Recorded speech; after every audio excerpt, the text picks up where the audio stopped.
Okay, hi everybody. Welcome. Today I'm interviewing Gabi Grella. Gabi is a talented mastering engineer who got her start at the world famous Sterling Sound, where she worked and continues to work with Chris Gehringer.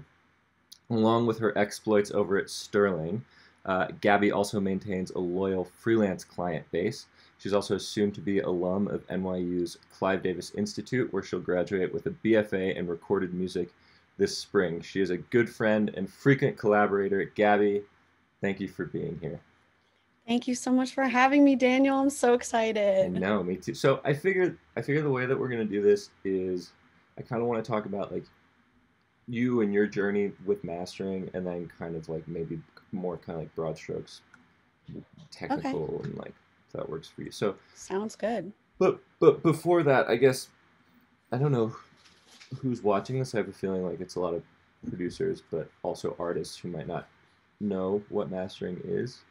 Um, so just real quick, like in a nutshell, what is mastering?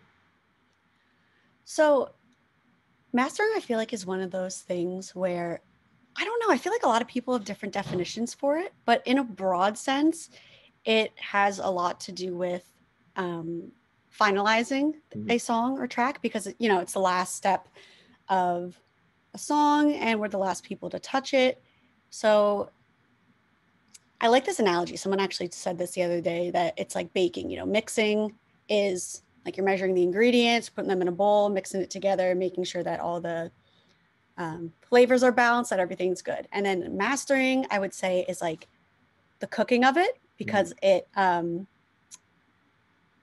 solidifies everything, I guess, and um, keeps it together. And then I guess the decorating after, like putting maybe a glaze on a cake or some icing, Mm-hmm. just giving it that polish. You're not really changing the flavors of anything. Like everything is as it is, but you're just making it like look a little prettier and just adding some garnish to it. Mm-hmm. So EQing is definitely a huge part of it, and loudness, making sure that it is up to par with competitors, like songs that are on the radio. That's also another huge component of it. So that's how I define it. Cool.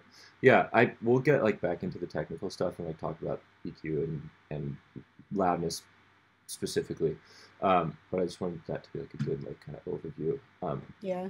So I guess my next question is how did you first get into mastering? I mean, I know that you sort of started in music as an artist yourself. Um, Yeah, I got into mastering because I did my junior year going into my senior year of high school. I did NYU's summer high school program, mhm, which was 4 weeks in the city, and it was within Clive. And one of the field trips was to Sterling Sound, and it was based out of their Chelsea Waters. yeah, yeah. Chelsea. My God, sorry. Are you allowed to cut things in this, or is it just gonna be one continuous thing that I'm just It's gonna be sounding it's up to dumb? you. If you really want me to cut stuff, I can cut stuff. We'll see. I have a Okay, well, vendetta whatever. against Final Anyways, Cut so Pro, but all right.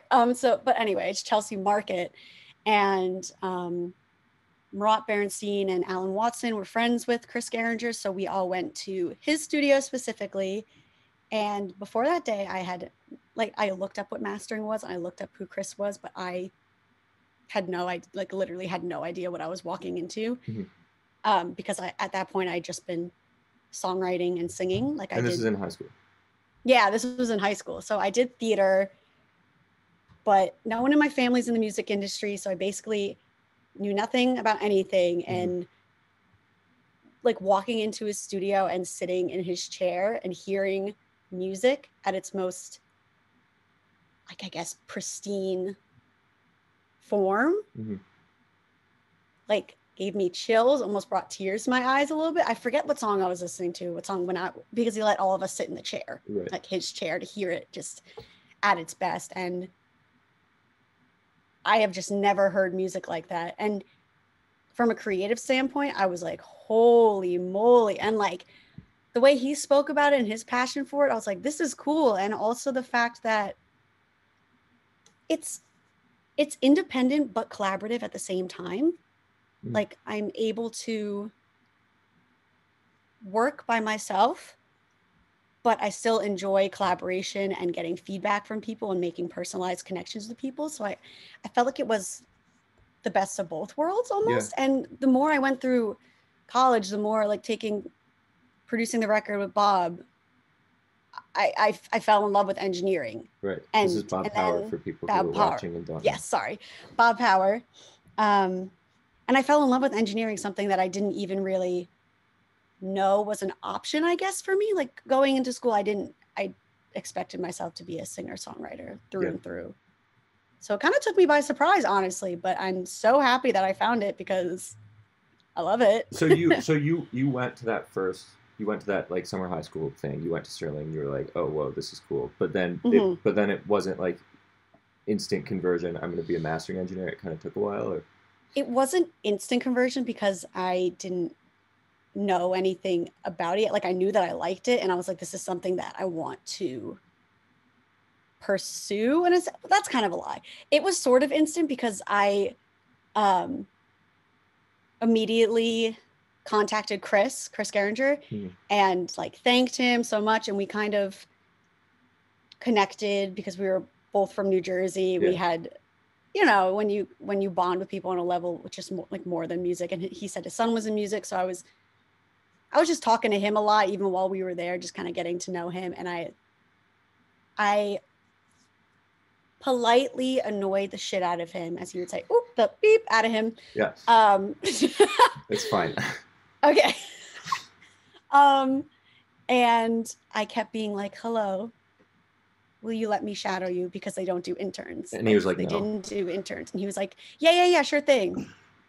And then would just like, nothing would happen. So I'd be like, hello, happy Father's Day. How have you been? Right.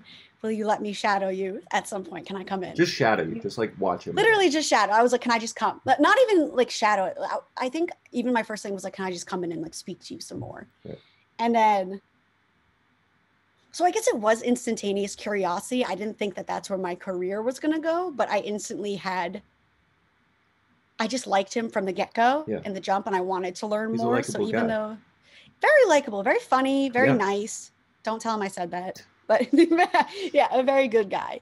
And so he eventually was like, okay, you know, like whatever. And then we lost you kind for of a had some. Sorry. No, you're back. He said, come into the studio at this time. Like after. He said, okay, come into the studio on this date at this time. And I was like, yes, like I got a date, I got a time. Like I did it. So then I went in, and we have very similar senses of humor. So we were kind of like, you know, I'm weird. So I was like cracking jokes and like just whatever, being myself, I guess. And then he was funny. So he was making jokes, and we just got along well. And I will never forget this. I knew he was testing me. I don't even know if he remembers this, but he was like, give me a second. I need to work on something. Or he was like, 1 second, and like turned around to work. And like, I think I held my breath for like 5 minutes, because I was like, he wants to see if I'm going to talk, and be like, what are you doing? What's that? Like, what are you doing? So I was just sitting on his couch, like holding my breath, because I was like, this is it. And then he was like, okay, cool. Yeah, you could like come back another time. Whoa. For sure. And then, so I don't know. I don't even know. Like, I've never actually spoken to him about this. I don't know if he would even remember it. But from then on, I think I went to Chelsea Market twice, and then they transitioned to Edgewater, New Jersey. Oh, really? So so they're in Edgewater, New Jersey right now. So that's where I've been going for like the 4 years. And sorry, me bothering him was all during my freshman year of college. Mm-hmm. So I remember when I was going to NYU. He also came into the class, Yes, I invited him. That was really? Like a big moment for me. Yeah, it was Lauren Davis's business class. And I asked Lauren, I was like, I don't know why I set it up, but for whatever reason, I was like, oh, like, Chris, would you want to come talk? And he was like, yeah. And I was like, woohoo, like fun. And then it just slowly developed into, I guess, a friendship too, as well as a mentorship. And then it turned from coming at this time to this time on this date, to like come in whenever you want for however long you want. And that's sort of what it is now? Yeah. Well, I mean, pre-pandemic, yes. Yeah. And I would also, you know, if reception needed covering, I would cover. I learned that job. I'm learning just other aspects of the business as well. Mm-hmm. So I'll do things on the I guess secretarial side. Yeah. Yeah. So Just kind of just like projects they need. Yeah, like whatever they need, I would kind of do, and I would try to find projects for myself because it's a place like, you know, Sterling Sound. It's not like I can just hop in and master because it's, you know, they're paying for the name, like the right. Chris Gehringer, the Randy Merrill, the Joe Laporta, the Greg Calby, et cetera, et cetera. So I've been trying to make myself useful in other ways to be an asset to the company while I'm not an engineer per Right. But se you're there. also how much of your time there is like you're sitting in the room with Chris and he's like working, or he's like, is there any like, hey Gabby, today we're going to talk about limiting, like I think there weren't exactly like lesson plans. I would bring things up if I had a question, but I did take everything made more sense once I took mastering the record at Clive with Alan Silverman, mm-hmm. because I understood what everything looked like before that point, but I was still trying to get a grasp on what the elements together meant and what mastering as a whole meant, along with reading like, you know, those books like How to Master. I have a How to Mix one too. Yeah. So reading that coupled with, I would say Chris would answer, of course, any questions that I had, but it was mostly visual learning. And then if I had a question, I would ask, but I was really trying to not be annoying. Yeah, And well, now that's that the I thing. know, I feel like you have to, in situations like that, you have to kind of like save up your questions because it can be like you can yes, really it can be quickly be super annoying. irritating. Yeah. And if he's like working on like Lana Del Rey, I'm not going to be like, hey, so why are you deciding? Like, I mean, I could be like, hey, why are you deciding to do that? But not like during his process too. I would Yeah. kind of try to do it. So when I'd be in the room with him, maybe if he was going to take a break, a lunch break, I'd be like, hey, like, why did you decide to do that? Like more in a, Right. that setting rather than trying to, I didn't want to interrupt his workflow at all. Right. And You know? are you, you know, you mentioned like getting a sense of how the business works. Are you sitting in at all on attended sessions and kind of like seeing how he interacts with clients, or is that like I haven't sat in on an attended session. Um, I guess I've never technically asked, but I just felt like that was a line that I wasn't sure if I should cross because, you know, when you're mastering a song, it's a very intimate process and they don't know me. I'm just a random person. I don't know. I guess it would depend on the artist as well. But I've been there when artists have come and I've been in the area. But even like, I guess what I meant with also learning the business, I've sat in on phone calls that he's had with people, mm-hmm. which is interesting. That sense, like that's something that I've definitely done a lot, which has been really helpful in my own business. And then just little things you might not think of, just hospitality things. For example, I making was coffee? covering. Yeah, well, no, coffee's a funny story there because they have a really nice coffee maker with like I the know. foamer. He's made me a Yes, cup. yes. It's amazing. And he doesn't let me make coffee because it's fun for him and he enjoys making it himself. So I think I made coffee for, I forget his first name, Mr. Hudson. He has like a rainbow beard. Hudson Brothers was his TV show, but I made him my first cup of coffee, and that was very exciting. But I don't really touch the coffee maker Right. because it's like sacred. Yeah. But even when clients come in, I'm like, "Hello, how are you?" I take their coat, offer them water, show them where the bathroom is. Just little things like that Mm-hmm. that I don't know that you might not automatically think of to do. I try to be aware of and just making sure you're on a level of professionalism that they are. Like I would never ever be like, hey, like want to listen to my music, like hey, Yeah. or like plug my, like that's Big no. a no-go. So just learning, because I came from no one being in the music industry, I didn't really know the do's and don'ts, I guess, per se. Mm-hmm. You know, just etiquette do's and don'ts. So I definitely learned that on the job as well, what to do, what not to do, Yeah. which has been helpful. So okay, so we'll move on from Sterling soon, but just like quickly, like like one, two, handful of takeaways, like the biggest kind of things that you've gotten out of your time there. Um, I mean, just they've just impressed me time and time again with how, there's such a famous mastering studio, and yet they make their clients feel also special. Like it doesn't matter whether you're a Grammy winner or a indie artist. Mm-hmm. From the managers, like Liz Abramson is Chris's manager, and she is just such a good people person. And someone was actually speaking to me yesterday, and he came into a clubhouse room and was like, I just want to say thank you. Like I'm a nobody, and Sterling Sound like helped me so much, and they treated me so well. And Oh, wow. he basically said like it didn't matter that I was a nobody, and they made me feel like a star. Mm-hmm. And just having that mentality of like it really doesn't matter what level of scale people are, and just treating everyone with respect, I think is a great takeaway that I've had. As well as, this was a hard question when you sent this question. I was like, I really had to think about this one. But I guess just also the respect that,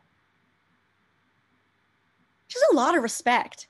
There's just a lot of respect going on. And that's something that I think is huge, like amongst the engineers at Sterling themselves, to each other, to me as well, coming in as an intern. Yeah, what's your relationship with like Greg and Randy, like all the other folks? So Greg, Greg Calby, I run his Instagram account, which has nothing on it yet because he's deciding. Wait, is that why you follow me? I think he follows me, and that might have been you. He doesn't, because he said very strictly, he was like, I want to follow no one. Yeah. And I was like, okay, cool. But I very well could have accidentally followed you. But he was like, I want to have an Instagram account. I was like, Greg, I can help you with that. And so we're working on that at the moment. Joe and I joke around a lot. Love Joe Laporta, love Rand. I mean, they're all just like great. I know them definitely the best out of engineers. I think I met Ted Jensen on his going away party because he was in Nashville. It might be Ted. Yeah. But he, moved to the Nashville studios. And so I think it was my first day. And I was like, hi, nice to meet you. I'm the new intern. He was like, oh, like, nice to meet you. Sad. I mean, he didn't say sad, but I was like, sad, you're leaving. Yeah. But I have a good rapport with them, and I like to think I have a good rapport with them. And even though I work directly under Chris, I'm still offer, to help any way I can. Yeah. With them, and just being acquainted with them. And they're all just so nice to me. Like, just from the jump, they've all been really, really nice and supportive of me. That's great. So I guess my next thing I wanted to talk about is NYU, because I feel like you represent, like, you're kind of like the Clive mascot in a lot of ways. Thanks. So I'm curious, like, similar question, like, what have you gotten out of Sterling? What have you really gotten out of your time at NYU? I definitely, like, busted my booty freshman and sophomore year, because not knowing anyone. And I would say, I mean, a lot of people go to NYU for the network and the connections. So, like, first off, any event that they would have freshman, sophomore year, I would go to. Like, I was there.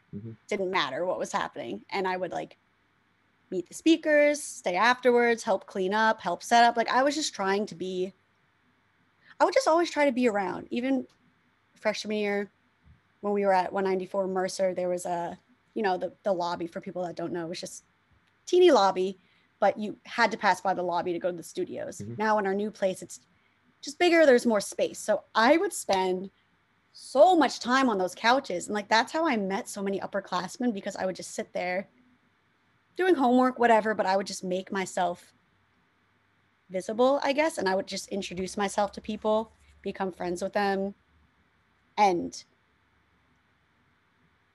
even like the people who were working there, like John Peretti is one of my like good friends. He's one of the tech guys. He's the man, literally he's the man. And I got to know him at summer high school, but then just it's really like what you make of it, because there are a lot of opportunities to meet people, to, you know, further your career, but also more than that, just make relationships and just to meet people. But that was definitely one thing that I tried really hard to do, was to make myself present and really push myself to go to events and meet people and get my name out there, and just not try, like, yeah, just try to be the best I could be for myself to help myself. Do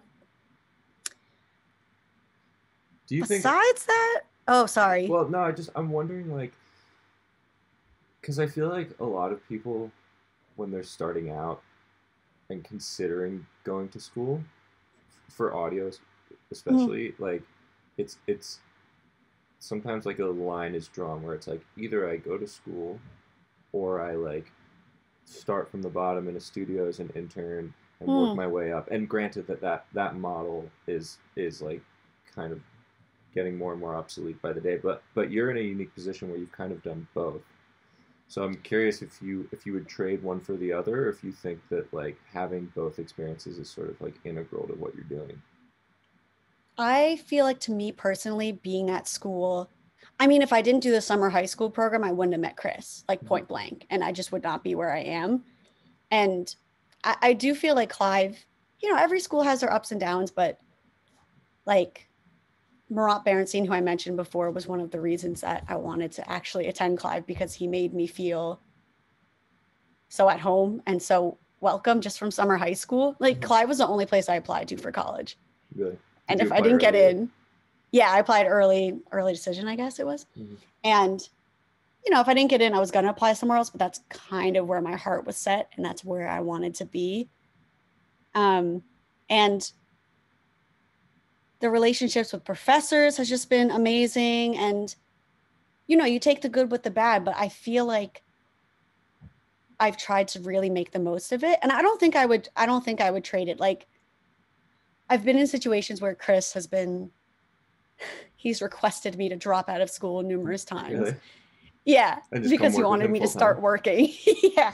And I don't know, maybe it's just like my family, how I was raised, but I've always pictured myself having a diploma, and I've always wanted to have a diploma. Like, I'm minoring in accidentally psychology. That doesn't matter as much, but in the BEMT, the business and entertainment program, because I wanted to also be able to have a business background. So if one day I want to start my own mastering studio, I could, you know, have the foundation to build that. So I wanted it for reasons, even though I knew that I had a home and a space at Sterling, just in case, like, nothing's ever really guaranteed. Yeah.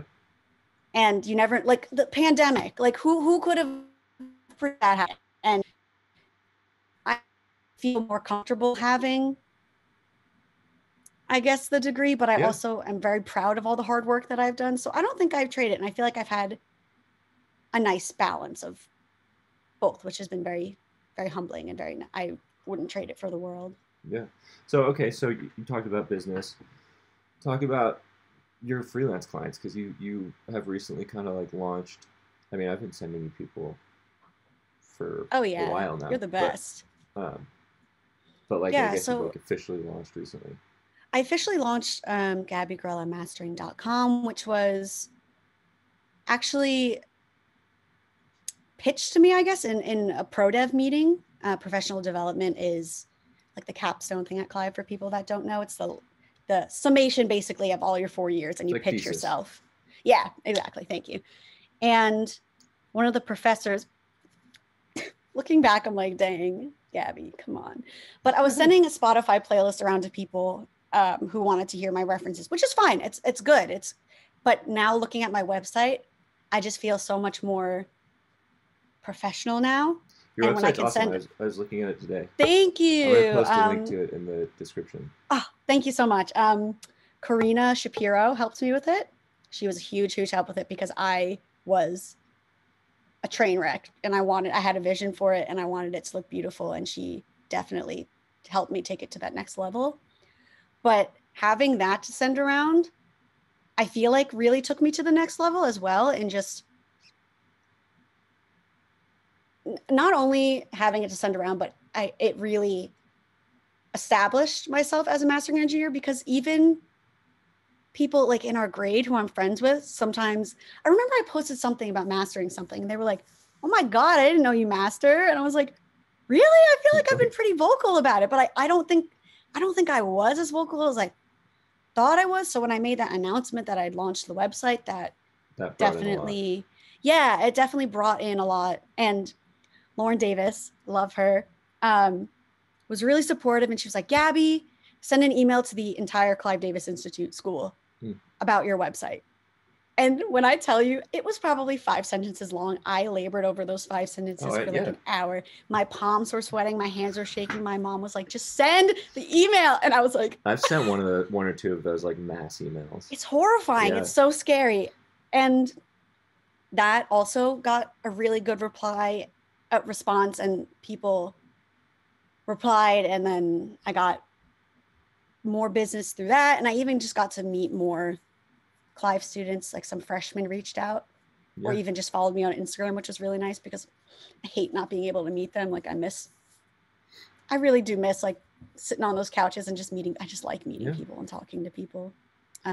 It's funny. I feel like nowadays, and I guess this is a bigger conversation we could have, but like, you know, it used to be like you couldn't track your album unless you were in a big studio and, you know, with the tape machine, and obviously that's not the case anymore. And like, and then it was like you couldn't mix your album without like a pro like sending it off to somebody. And I think that's still maybe a little bit true, but like still like there are a lot of, you know, artists who are self-produced and self-mixed, but it's kind of hard to like do that last hurdle of mastering, you know. Yeah, it's hard, and I don't know why.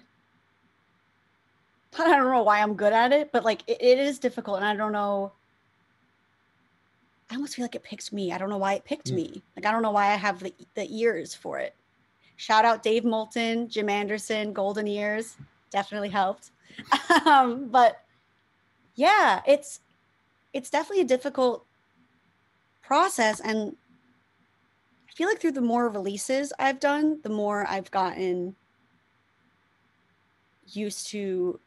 Like these headphones are my bread and butter. Yeah. Because if you're gonna working mostly in those. Yes. Do you ever work at Sterling? Like, are they ever like there's time you want to work at Sterling? I did. I think one song there. Easy by Strangers. We Are Strangers.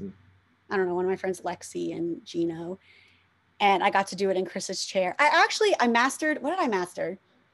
Chris let me like do a fun thing on, it was the staff Christmas party, and I think I picked Lesia Cara's album, and it was already released and stuff. Yeah. But I had you redid it just like one song, and then he came in and was like, "You copied my stuff." I was like, "No, I didn't. Like I did it myself." And he was like, "Oh, like okay." Because it was all in the box, or yeah. So it was in the box, and so he had his, and then I did it without looking at his, and then we kind of like compared it. So that was one experience that was really cool. But as for my songs, I haven't done it in his studios. He lent these to me to use, so I've been practicing with them for, I guess, over a year now. Yeah. And I've gotten very used to them and comfortable in them. So I do feel confident that, you know, if you're gonna master in headphones, like you need to be like, and mix in headphones, like you need to be sure that your stuff is on point. Yeah. Like you know what it's gonna sound like. Talk about headphones. I mean, I remember because we were talking about this. I was looking those. Yes. You have a pair of DT 1990s, the biodynamic DT 1990s, which are open back. If you're looking to mix or master on headphones, you should choose open back. Or I have a pair of these biodynamic DT 880s, which are technically semi-open back. I like these are great. I love the fluffy. I know, yeah, the like velour. But with SonarWorks, these sound great. I'm currently using a pair of Odyssey LCD MX4s. Yeah, those are nice. I think Chris has a pair of those. I think I've like used them before. Yeah. But he was just nice that he let me take these home with him. So then they kind of became my babies. Yeah. I will say So, there's like it's like mixing on headphones is one of those like really or mastering on headphones both. It's like such a divisive topic. I do a lot of my work in headphones. I know you do a lot of your work in headphones. Like yeah. I'm of the mindset that whatever you can do, whatever you like, and whatever you know, and whatever like you do good work on is the best thing. Yeah, that's kind of my philosophy. Like if it ain't broke, don't fix it. If you're happy with the results and your clients are happy with the results, and I don't think there needs to be like a I don't want to say like however you do it, like shaming of it, but whatever you're comfortable with. Not everyone can afford to have the best monitors and the best headphones. So and in reality, everyone's listening to music either from their laptops, phones, or little earphones. Yeah. And like I know someone who mixes on AirPods. Really? And her stuff sounds incredible. Really? Yeah. Mm-hmm. Yeah, I mean, And it's I don't like know. a means I don't to know an if it's end. off the record, but yeah. I definitely support it. Like if it works and you can make it sound good, if you can make it sound at that level of people who do have the $1,000 speakers, and power to you. I'm all for it. Yeah. Well, so I guess this is a good segue into this next question I have, and this is like we can start talking a little bit more about the technical because that seems like the natural progression. But I guess one thing that I think would be helpful for again, I don't know who's watching this, but like the demographic of watching. But like, what are some like common problems that you get from mix to mix, like that you find yourself constantly like? Is it mostly low end or? I've been asked this question so much in the past week. And I feel like I don't have a great answer for it. Something that I have found to be the most, I guess, not frustrating, but the thing I struggle with most on my end is the volume of mixes that I get. Not you, you're good. But sometimes a mix will just be sent to me and it's so quiet. Oh, really? Yeah, because some people mix for themselves, or they might, be using a friend to mix for them who maybe might not be like the most versed in mixing, which is fine. Yeah. But then you're saying then you gain it up into the limiter and it's way too dynamic and it's hard to get to level.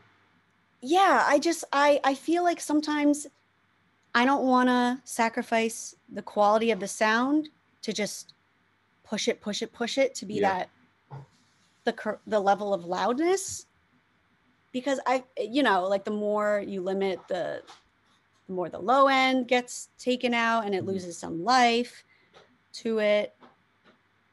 And that's just something that when it is like, if it's a friend, I recently was mastering for a friend and I just felt like I was pushing it too much and it wasn't at the level that I wanted it to be at. And which is generally around what are you trying to hit for like a pop mix? Yeah. I'm trying to think like I did. For LUFS is the standard for Spotify. I use the Ulean loudness meter, by the way. It's free and it's lovely. And I don't know, maybe like a -10 perhaps. Yeah, that seems to be about where I see things hitting these days. I think, yeah, because I've definitely pushed things. Like I do a lot of rap, and I think I've pushed stuff to like I don't know, maybe the -8. I've gotten it to. Yeah, I mean, I'm guilty of sometimes doing that with mix. Yeah, you've said something bad. It happens. It's my thing with it is that like I find that when I'm mixing, I don't want to do more than 4 dB, 3 dB of gain reduction on the output limiter, which is maybe kind of a lot, but like to me, and this is sort of speaking to like what you were saying before, is that mixes come in too quietly. I think that like a big thing with mixes is that you want your mix to be like dynamic, but you want it to also take limiting well. You want it to not be too pokey and too Yeah, too kind of like spiky. But okay, so that's one big problem is that people are sending you like quiet mixes. What about the Yeah, I other mean, end of the whatever spectrum? you're doing it right. Are you Because I well? know, what'd No, you say? sorry. I was no. Go ahead.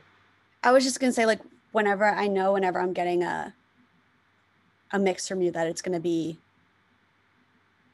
so even like for me saying what I'm doing, like I feel like the people want to hear what you're doing because yours are, I mean, I will shout your name from a mountaintop. Like Thanks, you Gabby. are the best mixer I've worked with. Well, You and Samantha, definitely. yeah, I that means Samantha. what is it? Give it shout it I out. Samantha on Instagram. Samantha Henry. There you go. Well, so what about the other end of the spectrum? Are you getting things that are just like slammed with an L2? I've only received that like a few times. The first time it happened, I think it was at the very beginning, and I literally had no idea. I was like, I don't understand what to do. I'm the loudness person. What do I do? It's too loud. But something I didn't realize about mastering is that there's also a component where you have to be able to sometimes bring stuff down, and that's just a part of it. And that, or I've been lucky where most of my clientele that I've worked with have been my peers, and sometimes people will give me the preface like, if there's a mix thing, tell me. I want to know. I want to fix it, Mm-hmm. which is lovely, because sometimes I can't always, whether it's my greenness or whether I know I have so much more to learn, but sometimes I just physically cannot fix things. Yeah. Like sometimes there will just be a stubborn pop that I just can't get. Like things like that I will definitely tell people about that I hear. Mm-hmm. But yeah, I've gotten some pretty loud ones before. One time a really good friend sent me she had gotten a version from her mixing engineer that was already mastered, and she sent it to me to master. To So it was remaster, already, yeah, but it was the but mastered it was the version. right. Yeah. So in my brain, I was like, this is wrong. This is just, I know something's wrong, but I didn't want to sound stupid. So I was like, okay, like, let me take a shot at it. And I was looking at the levels. I was just like, this is wrong. This is wrong. This is wrong. My brain's telling me this is wrong. And then I was like, hey, is it possible? Like, this is like super limited or something's going on with this. And she was like, oh my God, let me check. And it happened to be, I need to trust my gut more. That's something I've Yeah. learned. Um, Definitely. oh, hang on, you froze. Now you're back, maybe. Hello. Yeah, you're Sorry. back. Hello. Yeah, Um, I just said that was definitely a learning experience to trust myself, and it was funny too because we were both like, "Oh my God, oops." yeah. Um, yeah, I'm trying to. I had something and I forgot it. Um, well, I guess another question I had was, and this is more about your business side, but like for folks who are maybe just starting out, or who don't have a client base to fall back on, like like a lot of your clientele, like you said, is from school. Mhm. How would you recommend people in any capacity, be it production, mixing, mastering, start to build a client base? I always say, work with your friends, even if even if it's not going to be maybe the master that they release. If they have a song, or if your friends are musicians, I mean, it depends if you're coming from like where you have musician friends. Hmm. Um, but if you're in that space and you do have musician friends, you can offer to master it. Just, I feel like whether it's mixing, mastering, production, whatever, the more you do, the better you get. I definitely see myself improving. And I have already decided in my mind that my first few clients, which is like, I don't know, back 2 years ago, I guess, like they are already going to get comped masters next time they want it, because just listening to the quality now versus then, I'm like, dang, come on. Like I could have done better, but it's all a I growing feel like process. I feel And like if I mean like I only think that I've only ever done maybe like four good mixes. I agree. Yeah, Like I have maybe two or three that I'm really proud of, like really, really proud of, yeah, because it's hard and we're hard on ourselves too. And I just feel like there's always stuff to learn, but I always say the more that you do, the better. So if you do have friends, like I said, if they want to send it to a big wig to get it mastered, cool. Just ask for the mix and then just practice with it. And there are also I don't know any off the top of my head, but there are websites where you can practice mixing and mastering. Then they have the actual song, just like little things like that. Watching YouTube videos is always helpful. Reading up on your favorite engineers or producers, whoever they may be, what they do. Yeah. Being organized is definitely important. Yeah, I think that's a big thing, especially when you're starting. Somebody said to me, I forget. I think it was Doug Schatt, who was a former Clive. Oh, Clive I know him. Yeah. Yes. He worked with Maggie Rogers. I think he produced or co-produced Alaska. Yeah. He worked with Ash recently on Moral of the Story. I actually just reached out to him because I saw him in the background of a TikTok of hers. Doug? I was like, is that Doug? Oh. Yeah. And I reached out to him. I was like, hey, I know this is weird, but like, what's up? And he was like, whoa, what's up? Because we met, actually, he was a speaker at Summer High School cool. along with Maggie Rogers. And that's where I originally met them. But yeah, nice guy. Anyway. Yeah, sorry. but he told me, he was like, you'll find that like being a good engineer, and this is more in a tracking capacity, I think, but I think it still translates. He was like, being a good engineer is like number 4 on the list of important things that will get you hired. You know, where it's like number 1, like so many engineers are just like don't know the social side of it, like aren't people person, so they don't know how to interact, and it's like awkward, and or they're like disorganized, or they're, you know, I think that as engineers we are really like, yes, what we do is creative, but it's more kind of like, it straddles the line where it's like, yeah, we're creative, but there's also just like, we're kind of service people, and like we're you know, we're doing a job, and it's our responsibility to be communicative and efficient and accountable. And I think that that's a big thing starting out for people, is to make sure that you're like on your shit with how you interact, because everything is word of mouth, you know. Yeah, I definitely think that I've heard a lot of people say that like being an engineer, being a producer, or being on the other side, that they find themselves to be introverts, which I'm very opposite of that. I'm very extroverted, but even though I am a mastering engineer, I don't know if that matters, but I don't think so. But I love knowing clients, and I love talking to people, and like I could see myself in the future. I'd love to be in the future a mastering engineer that has relationships with their clients. I would really be happy if I knew a decent amount of them. And I feel like it helps not only me, but also, I don't know, I just feel like having a relationship with someone just brings it to a new level. And when you know them, it's just a different kind of feel when you're doing the work. Well, not that it's going to be different quality, but they'll be more honest, you know. In my experience, it's like, if I always tell people, like, I want you to like be comfortable with telling me that you hated creative decision. But I think that if you can just text someone and they're like, yo, this is not it, that's valuable. So I would take that 100% over like the first master I ever did. They went with a different version and didn't tell me and released it. And it was a relatively large artist. And I looked like a fool on social media being like, I mastered this. And then the guy was like, no, like, no, I didn't. Like, so, and that was a friend, but so sometimes it does bring the opposite struggle, but I would much rather people be like, we're going another direction. It's not good. I need a revision. I want a revision, blah, blah, blah, et cetera, et cetera. Then like, I don't want to be yes. I don't want to be yes man to death. Like I'm not going to ever improve if people just always, you know, if they always take the first version. I mean, I guess whatever, but you know, revisions are good and notes are good and criticisms are good. You grow from all that, you learn from it. It's not personal either. It's never personal. Yeah. So, okay, going back, because I kind of remember what I was going to say about, you know, you said that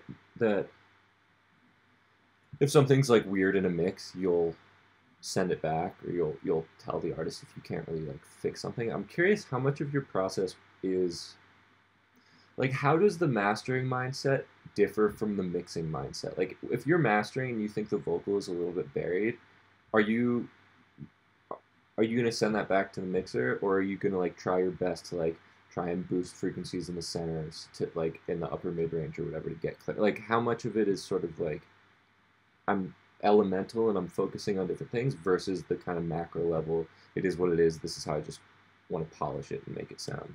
Yeah, it kind of there's a line I feel like, and sometimes if people don't ask for notes, it'll depend on my relationship with them, in whether I say something, because if it's something obvious, I notice a lot of comping errors in mixes that I get. And whether it's ear fatigue that people miss it or whatever, it's fine. But that's something that just clicks and pops. Yeah. And like, I know you don't want that. I know from me being an artist, songwriter, I wouldn't want that on mine. I don't want you to have that on yours. So, but I will try my hardest to fix it myself. But if I get to a point where I physically do not know what to do, like I've called Chris sometimes or texted him or texted Will Quinnell, his assistant, and being like, hey, I have a question. Can I call you? And just being like, I do not know what to do for this. I've been trying for like an hour. I can't fix this. And then they'll give me tips, or I'll Google tips. Do you use Ear RX? sluts. RX? Yeah, Isotope RX for like noise reduction. I don't. Maybe I should. I'll look into that. But I will definitely try to do it on my own, because I don't know if I feel like this gives me a different perspective, but you know, going to Clive, which is also one of the things I'm grateful for, is that their holistic program, you know, I learned how to track vocals. I learned how to songwrite. I learned how to produce. I learned how to mix. I learned how to master. And so I have all of these bits and pieces of knowledge and past experience in my head from all those different aspects. And I feel like I do carry that into my mastering, which I personally think it helps. Yeah. Because I can look at it from an artistic standpoint, like being the artist, songwriting. Like I'm not going to give songwriting feedback. That's not what I mean. But just looking at it from artist performer. And then I can also look at it from when I've mixed things and when I've No, but listen, I feel like, things. Yeah, you're not going to give songwriting feedback, sure. But I feel like the best, like, how do I want to say this? Like, the best creative process start to finish is when, like, the artist has, like, the mastered sound in their head when they're songwriting. Or, like, as at least in pre-production. And, like, Kevin Killen, who I've taken a mix class from, was, like, really big on this. Yeah, just, like, you know, like, don't if you know you want a far away ambient drum sound, kind of like a roomy sound, don't put 13 mics on the kit. Put 3 up and see what it does, you know? And like, and being able to, you know, imbue your productions with the sort of creative intent that you have through songwriting, I think that definitely tracks through to mastering. So if you have that background to lean on, I think that's valuable, even if it's not like. I think so. And then I also, you know, when people tell me notes or when they tell me what they want, I have both. I would not consider myself a super technical person at all. Like sometimes you say things, I'm like, huh? But I also feel like I'm able to understand when people say words, like I know what they mean when they mean something else, because I also, part of my brain works in that. I might not know the exact technical term, but I know what I want. Sort of like I have both the technical and non-technical brain too going on. But that's interesting that you say that. People who have the master in mind, because a lot of people have no clue. Yeah. Like no idea at all what they kind of want it to sound like. And then I guess that's where I'm left to do what I do. And like they trust me to kind of make it sound like what they want it to sound like without articulating what they want it to sound like. So they trust my gut.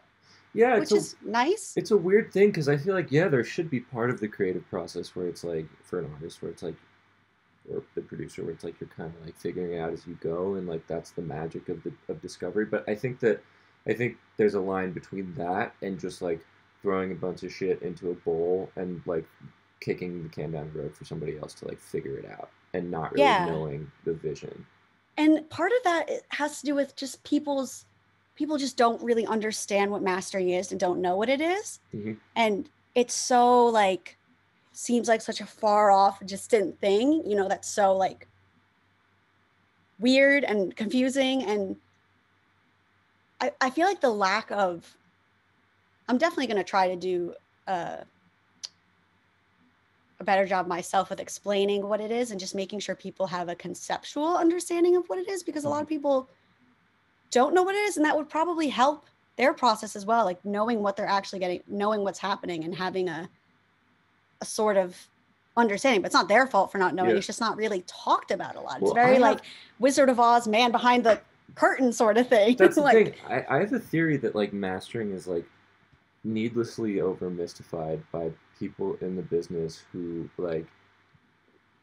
don't want people like realizing that it's not. I mean, obviously, like mastering is like super difficult, and it's like it takes a lot of skill, and it's not like, oh, it's just mastering, it's easy, but it's also not like a dark art that, yeah. You know? I totally feel that. And I was talking about this with someone the other day. Like, a lot of people, it's not just mastering engineers, but a lot of people are super secretive about like their chains. And it's like, yes, okay, I understand that from a perspective, but also like, if you give me like, I don't know, Joe Laporta's mastering chain, cool. I'm not going to be able to make it sound like what he sounds like. Like, he has his style. He knows what he knows how to work them. But from like, I just feel like it doesn't need to be so secretive, that it's really what we put into it in that creative technical process. And why, you know, people ask me about like AIs and stuff coming up, but I feel like it's the personalized touches that even if I tell you what I use on it, you're not going to be able to exactly replicate. I mean, it'd be super hard. Like, maybe you could, but we all have our different styles. And I feel like it doesn't need to be so restrictive and secretive, and, you know, let people learn it, let people understand it, and have them want to try it. Like the more I understand people don't want to be put out of jobs, and that it is, you know, there is a point where it's like, you don't want to give away, I guess, all your secrets. But Chris was so open with he's like, yeah. And he told me, and I definitely started out with his chain, but it's grown and it's evolved into my own now, which it will continue to grow and evolve. Definitely. 100%. Well, and it's like so much, like you could copy and paste someone's chain, even down to the settings, but it's like, and this sounds, it's not about the action, it's about the reaction. Like, it's about how you react. Oh, yeah. It's about how you react to what to the program material. Like, you could have the exact same settings on two songs that might even be in the same genre and the similar tempos or whatever. But like, compression release time. Literally. Like, it's if you're good, you're good. That's it. Yeah. If you have the ears for it, if you have the talent for it, and if you work hard at it, if you have the passion for it, because I know that I am probably not the most gifted naturally mastering engineer. Like, I'm trying to work really hard, and that work will hopefully pay off, you know? Like, you gotta work for it too. And it hasn't come easy for the legends. Like, it hasn't come easy for Chris. He's put in a lot of years to get how good he is. And just like you said, like, you know, the chain, same settings, it's you, it's your mind, it's your vision, it's what you put into it. Well, one of the things, and I'm curious maybe what you took away from this class, and also tell me if you like want to leave, because I know it's been a little while. Oh no, I don't have anything to do. You're fine. Okay. One of the things that I took away from Alan Silverman's mastering class, who, by the way, Alan Silverman is awesome. Love Alan. If something I do is not getting mastered by you, it's likely getting mastered by Alan Silverman. But wait, are you there? Oh, okay. Love that. But one of the things that you cut out too, but I'm back. Okay. One of the things that he says, and I think this is really good, is like, a big part of mastering is knowing where to apply gain reduction in your chain, like how to create, like, and when I master, which is like, it's few and far between, but some people do ask me to master, and that's what I always kind of tell them is like, if we're doing an attended session, it's like, you know, I have a limiter going on, but I don't want to, if I need to do a cumulative 8 dB of gain reduction, I'm not going to do 8 dB on the limiter. You know, I'm going to do like maybe 3 on the limiter and 2 on a clipper and another. That's exactly 3 on a compressor. Yes, he was the one that opened my eyes to clippers, and he suggested like half on limiter, half on clipper, and I was like, yeah, whoa, like, that's crazy. And I do that to this day from him. He taught me that. Yeah, it's cool. And so I guess another another question, like I asked what you got from your time at Sterling. What did you get from that mastering class? Ooh, definitely that. That was a huge thing. Um, I definitely learned that I need to trust my gut because that if I did not get an A in that class, that was about to be the biggest embarrassment of my life. Like I was like, this is my class, and my good friend Ricardo's in it. And Who you've worked for? yeah, Trez Santos is his artist name. He's a great rapper, great lyricist, great person. Love him. But you know, in the class they would put you head to head with your classmates, and Mm-hmm. he would play the masters out loud, and then everyone voted on which ones they liked. That would make me sweat in class, and I every time I would need to turn in an assignment, I was just like, this is garbage, like this is bad, this is not good. But then it would like low-key win in class. Like I was kind of doing good, and I was like, wait a second. Working on the DT on the current headphones at that point, or No, at that point that was just what did I use for those? Wait a second. Wait a second. That was junior year. Yes. Yes, I think actually at the start of that class, because that was fall junior year, it's only well, so you're on the PMCs at this point for the class. yes. Yes. And you know, it's only offered once a semester, so I made sure to take it, but yeah, so I had these, and it was a learning curve, and I just did not trust myself, but then he also gave me confidence in myself from his feedback too. And he also was the one that I guess was the last push. People like I felt the push for it, but to get just to really take earplugs seriously. Oh yeah. Definitely something I took away. And like there is just such a thing where it's just like it's embarrassing to wear earplugs at a concert. I don't know why, but it's embarrassing, and I feel embarrassed. But it's like, no, you have to. Yes, literally, you have to. Did you get custom my molds? Friends, I did. Yeah, so that was the big thing that I did. But like my friends clown me for it, and I'm like, you know what? I need to do this, and it doesn't matter that you look silly or whatever. It is so because if I lose these, no. Yeah. What am I gonna do? You gotta take out an insurance policy on your ears. Literally, I'm like, what am I gonna do? What am I gonna do? Well, yeah, so that was another huge thing. I wear earplugs on the street in New York. Like when I bike, like it's probably not the smartest thing to do. But like, can hear nothing, just straight cruising. Yeah. Cars honking at you. You're like, But like, yeah, I do. I wear earplugs, and the other thing is, there's like a new product that I guess we'll shout out, which is Calmer. Have you gotten advertised by this? Like I got like an Instagram ad. It's like a company called Flare Audio called Calmer. They're like $20. They're like little silicone earplugs, and the whole idea is that like our ears have like resonant like the exterior of our ears have like these little resonant chambers uh that exaggerate like between I think it's like 1 and 8K or like 3 and 8K, which is like for evolutionary purposes. Like if you hear someone, like you want to hear a stick cracking behind you if someone. Yeah, that makes sense. But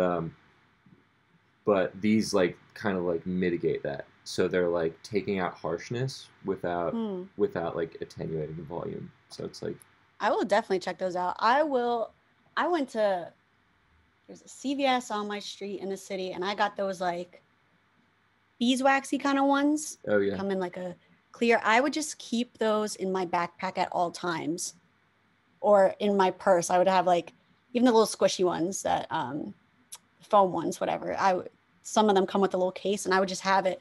I just learned to bring it with me at all times, so I wouldn't find myself in a situation where a friend's like, "Hey, let's go to a XYZ where there's music like pounding me in the head," and I think of all the concerts I went to. Oh, sorry, my snowflake pants.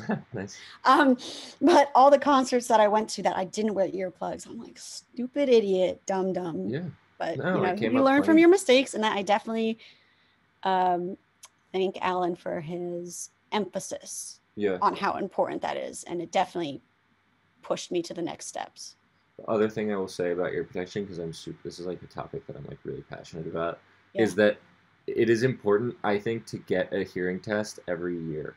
I think most I insurance do. companies, yeah, most insurance companies cover it, and like you want to get a hearing test every year, and if you can, the machines only go up to I think 8K, but if you ask them, they'll go up to 12K for you.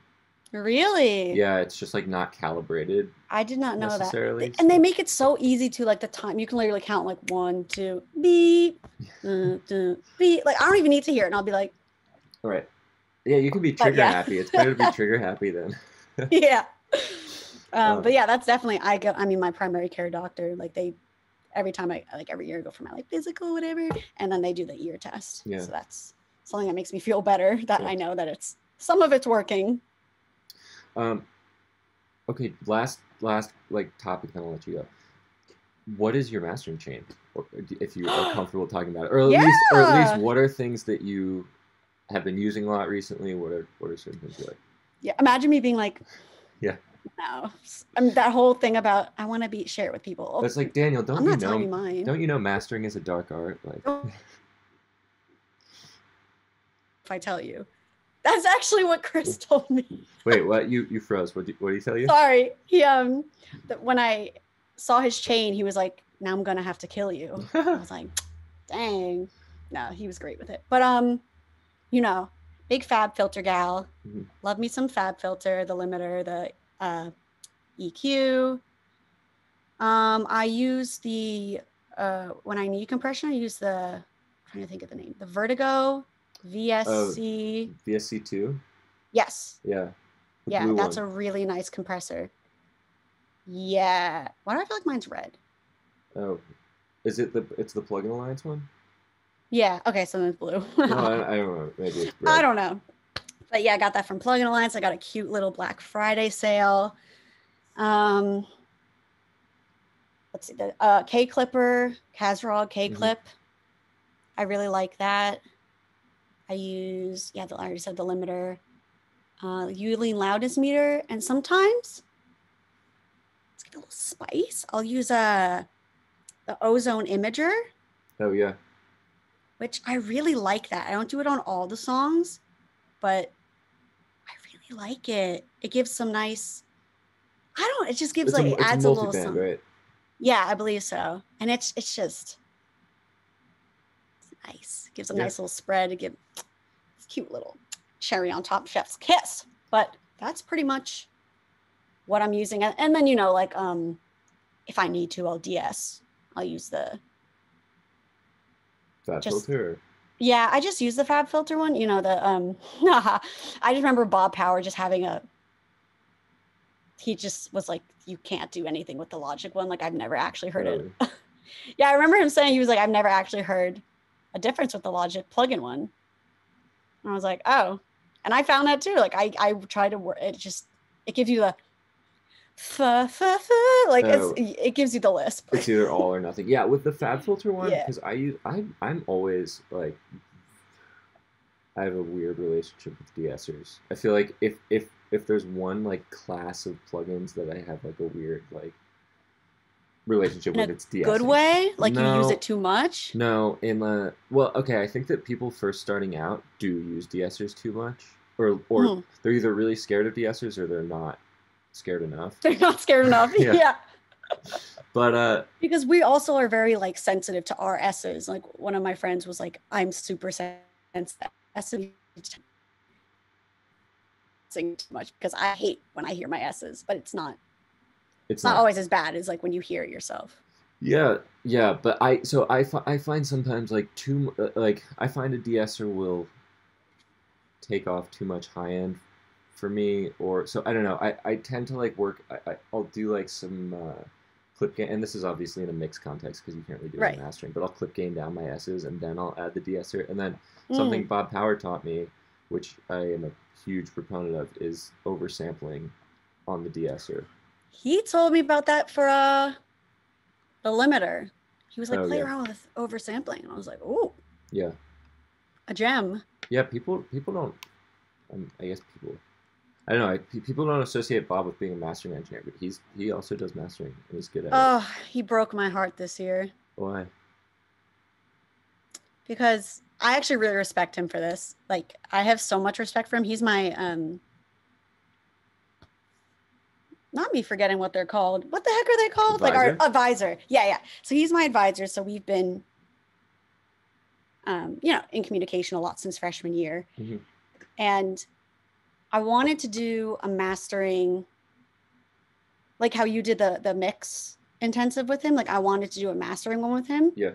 And he told me, he was like, I honestly don't think that I am qualified enough to be giving you advice on masters. Dude is the humblest. He's like, literally, I was like, that is the craziest, nicest, like, he's just amazing. And I thought that was so, just so admirable of him to even say that, because he could just be like, yeah, sure, I'll do it. But he didn't want to just do something he didn't feel 100% certain that he could have the guidance to teach me about. Like, I just he's the him. Sweetest guy. Yeah. Literally, yeah. But I just thought that was so lovely of him. And even though I'm sad it didn't happen, I respect him so much for that. Yeah. Well, maybe that's a good place to end it. Just praising Bob Power. Praising Bob, literally, yeah. I love that. But do you have anything else that you want to say to the masses? The masses, the millions of you watching this today. I don't know. Don't be afraid of mastering, I guess, but also don't be afraid to ask for help. You don't have to do everything by yourself. I feel like people have a thing where it's like they want to do everything by themselves, but we got you, if you need some help, like we want to make your record the best it can be. And so we got your back. That's a good point. I think there's really like, there's two schools. I think there's sometimes people are hesitant to hand off their work because they maybe have a vision of like, just doing everything themselves and being all self-made, and that's admirable, and I get that. Totally. I also think there's like a class of people that would love to hand their work off and just have issues with trusting people, either because of experiences in the past, or they're just, it can be, it's easy to forget, like, like it's a vulnerable situation to like send your work off to somebody else to work on. And I think that it's just important for people who are looking to get their stuff worked on, be it mixed or mastered, to know that, like, one, you should really scrutinize your engineers and talk to them and make sure that it's going to be a good fit. And two, just know that it's not a situation where you're just handing something off and like what you get is what you get, or at least it shouldn't be, like. Yeah, exactly. It's a collaboration. It is collaborative. Yes. Yeah, and that opening the door and letting people in, I think really helps. Definitely. And like there's also budgetary issues for people who which, like, for that I would, like, I will always work with a budget, like, especially if you're a student. Like I get the student struggle, like we've all been there. But if you send something that's just like, I love your work, I would really love to work with you, I just don't have the budget right now, like, people might be more accommodating and than you think. And like, I don't know, like, people understand that your work shouldn't have to suffer just because you don't have the means, like the financial means to make it happen. Yeah. Like, I don't want that to stop someone from having the best song. If it were all about the money and making like a lot of money, like, we would not be engineers.